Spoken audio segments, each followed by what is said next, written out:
मित्रों, हमारे लिए गर्व का विषय है, गौरव का विषय है। मध्य प्रदेश के लिए, विशेषकर इंदौर के लिए, कि G20 जिसकी अध्यक्षता प्रधानमंत्री जी के नेतृत्व में भारत कर रहा है, उसके कृषि समूह की बहुत महत्वपूर्ण बैठक मध्य प्रदेश में अपने इंदौर में रखी गई है। और इस बैठक में 30 देशों से 12 अंतर्राष्ट्रीय संस्थान जो एग्रीकल्चर के क्षेत्र में काम करते हैं, उनसे लगभग 89 डेलीगेट्स इसमें भाग ले रहे हैं। इंदौर की गौरवशाली परंपरा के अनुरूप बाहर से आए हुए डेलीगेट्स का, प्रतिनिधियों का यहां परंपरागत स्वागत किया गया, जिससे वो अभिभूत है। और विशेषकर जो हेरिटेज वॉक किया उन्होंने आज राजबाड़ा और आसपास, इससे उनकी खुशी का शब्दों में बयान नहीं किया जा सकता। बैठकें कई जगह होती है, दूसरे देश में बैठक होती है तो केवल बैठक होती है। ऐसा स्वागत जो हमने आत्मीयता के भाव से किया है, अतिथि देवो भव की परंपरा से, यह आमतौर पर नहीं होता। इस आत्मीयता, स्नेह और प्रेम से हमारे मेहमान प्रतिनिधि प्रसन्न है, गदगद है। वो मांडवगढ़ भी जाएंगे। और देखिए, हमें भी एक अवसर है। ये समूह कृषि और कृषि से जुड़ी हुई जो चिंताएं और समस्याएं दुनिया के सामने हैं, उन पर तो चर्चा करेगी, लेकिन वो भारत को जाने, भारत की संस्कृति को जाने, भारत के संस्कार जाने। यह अवसर है हमारे पास। और इसलिए मध्य प्रदेश में G20 की बैठक भोपाल में हुई तो हमने ऐसी परंपरागत उनका स्वागत किया। और यह बैठक जो कृषि समूह की इंदौर में हो रही है, अभी मौका है ये कि हमारा खान पान, हमारी संस्कृति, हमारी सभ्यता, क्योंकि ये 89 डेलीगेट्स 30 देश के जहां जाएं, भाई ये कहते हुए जाएं, अरे इंदौर अद्भुत है, भारत अद्भुत है, मध्य प्रदेश अद्भुत है। तो उसी के अनुरूप सारी व्यवस्थाएं हमने करने की कोशिश की। लेकिन कृषि के क्षेत्र में भी अगर कहें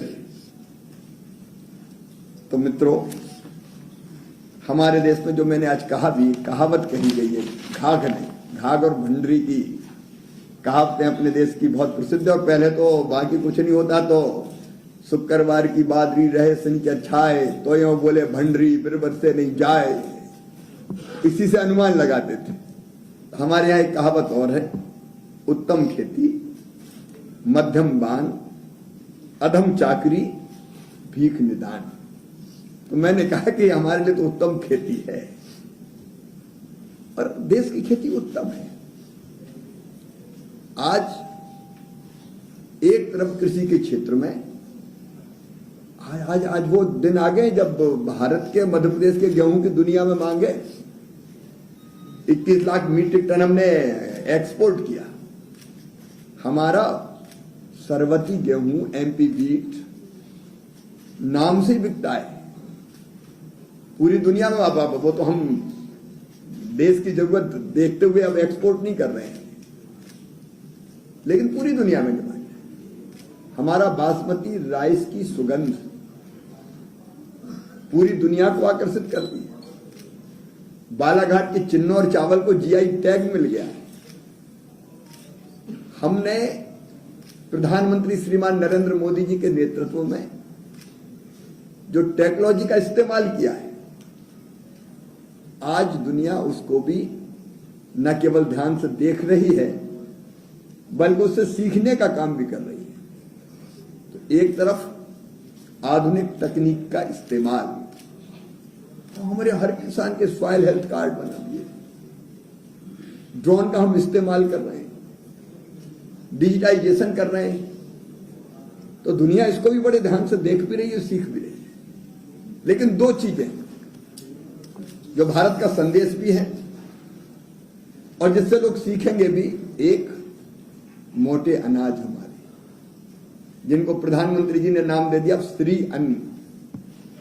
हम लोग धीरे धीरे भूल गए थे। ये ज्वार, बाजरा, मक्का, कोदो, कुटकी, रागी, ये धीरे धीरे भूल ही गए थे। इन बाहर आपने प्रदर्शनी देखी होगी, कोदों को दरने वाला कुनेता, दाल दरने वाली चक्की, ये ऐसी थी कि जिसके कारण शुद्ध अन्न मिलता था लोगों को। तो हम इस बार मिलेट ईयर है दुनिया का, तो दुनिया को मिलेट की विशेषताएं बता रहे हैं। पोषक तत्व कितने होते हैं रागी में, ज्वार में, बाजरा में, कोदों में, कुटकी में, उनकी कितनी उपयोगिता है, न्यूट्रिशन वैल्यू कितनी है उनकी, तो वो खत्म नहीं होना चाहिए। और लहरी बाई जैसे लोग आज मौजूद हैं। प्रधानमंत्री जी ने स्वयं जिनकी प्रशंसा की है कि जिनने बीज बैंक बना लिया कि ये बीज खत्म नहीं हो जाए, नहीं तो हम तो आधुनिक चकाचौंध में कहीं भूले गए थे उनको, तो वो बीज बचा के रखें। एक मिलेट्स की उपयोगिता पूरी दुनिया को आज भारत बता रहा है। हमारे कई कार्यक्रम में मिलेट्स से बने उत्पाद हम परोस रहे हैं और उन्हीं से, हमारे मध्य प्रदेश के मिलेट्स से, उन्हीं को हम भेंट भी कर रहे हैं। और मुझे कहते हुए गर्व है कि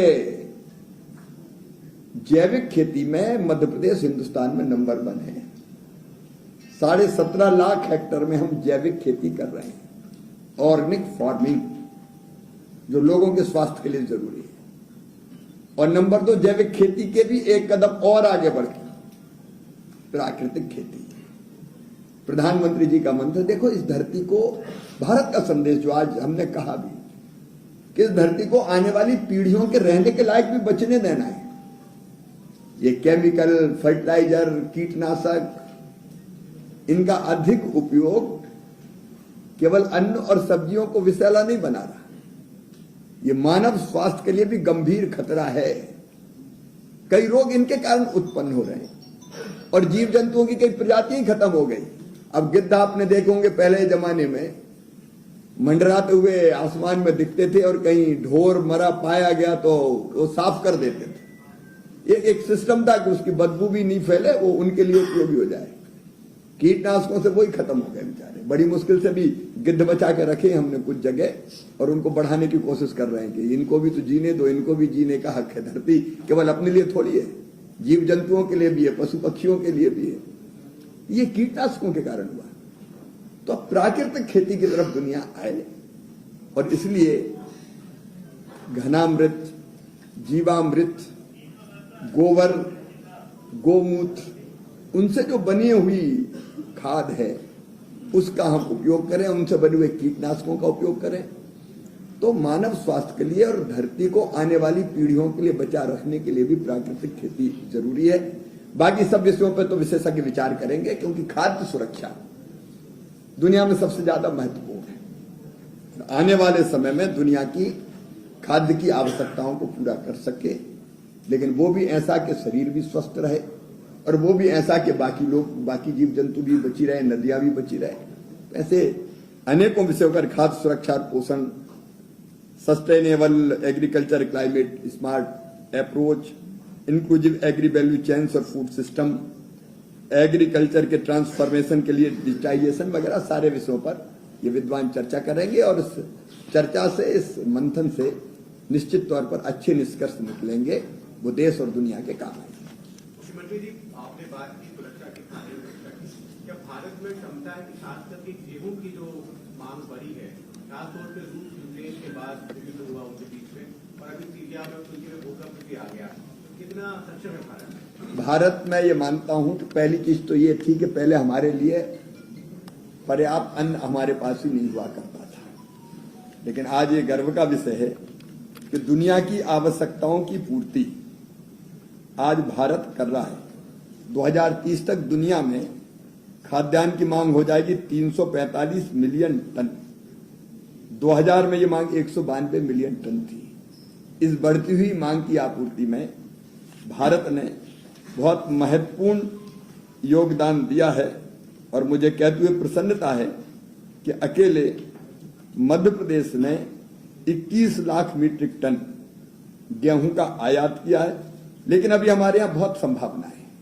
उन संभावनाओं का हम पूरी तरह से दोहन करेंगे और दुनिया की खाद्य आवश्यकताओं को भी पूरा करने का काम हम करेंगे।